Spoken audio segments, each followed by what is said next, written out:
Welcome to this monthly update. I'm Julia Lee, an equity strategist at Bell Direct. And for the month, we did see the Australian share market taking a bit of a step back, down by about 0.9%. We did see sectors like property outperforming. It was up by 6.2%, consumer staples up by 2.6%, and communications up by 2.3%. On the flip side, the worst was energy as well as banks.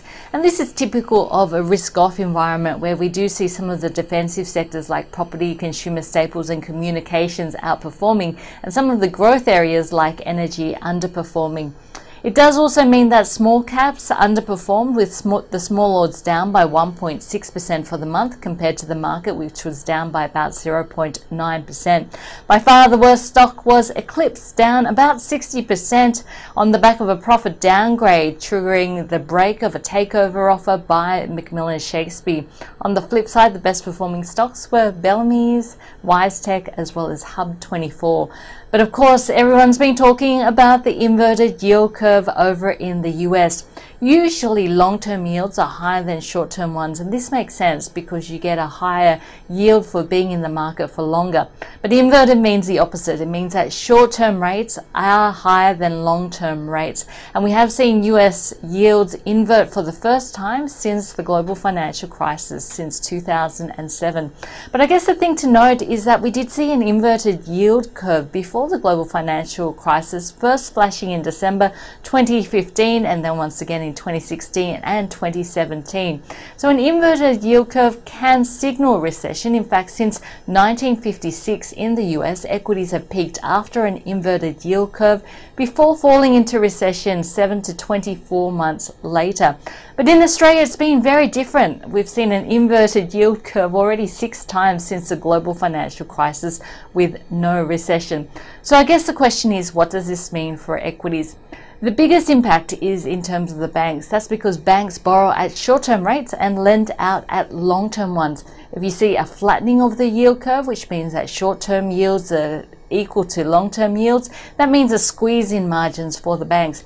But inversion hurts margins for the banks, and that's why the US financial sector is the worst performing sector this month for the S&P 500.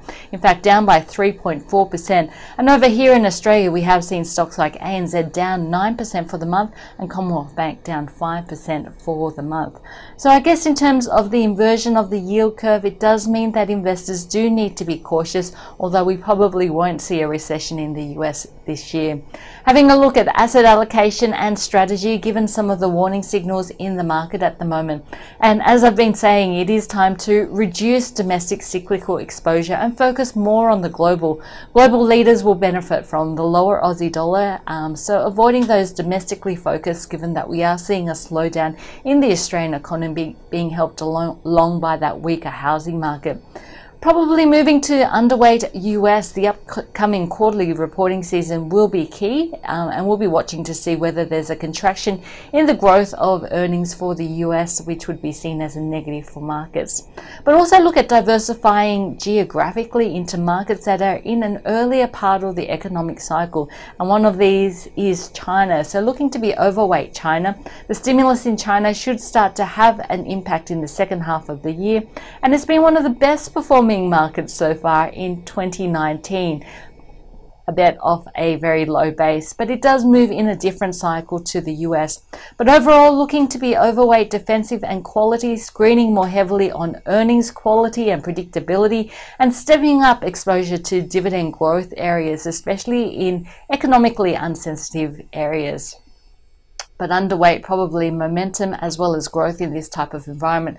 Of course, with interest rates looking like they're going to go down here in Australia, it means the Aussie dollar will also probably be weaker. So having a look at some of those Aussie dollar exposure stocks. In the material space, you'll see stocks like BHP, Billiton, Rio Tinto, Fortescue benefiting from that lower Aussie dollar as it sells its product in US dollar terms.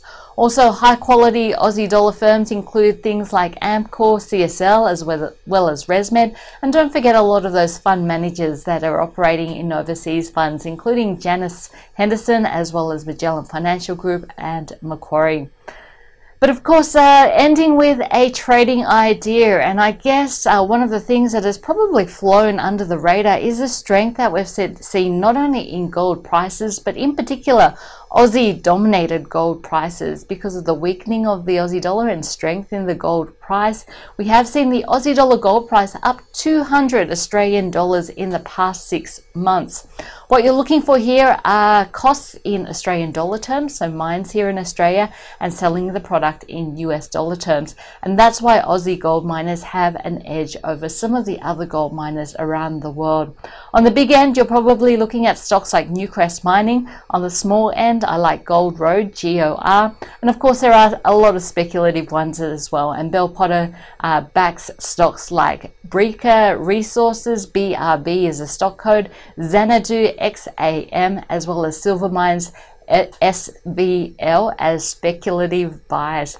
So all in all, it's been a bit of a turbulent month for the Australian share market. Just watching those inverted yield curves over in the US and what it means for equities. And I guess just looking at that weaker Aussie dollar and the impact in terms of portfolios. I'm Julia Lee, an equity strategist at Bell Direct. Hope to see you next month.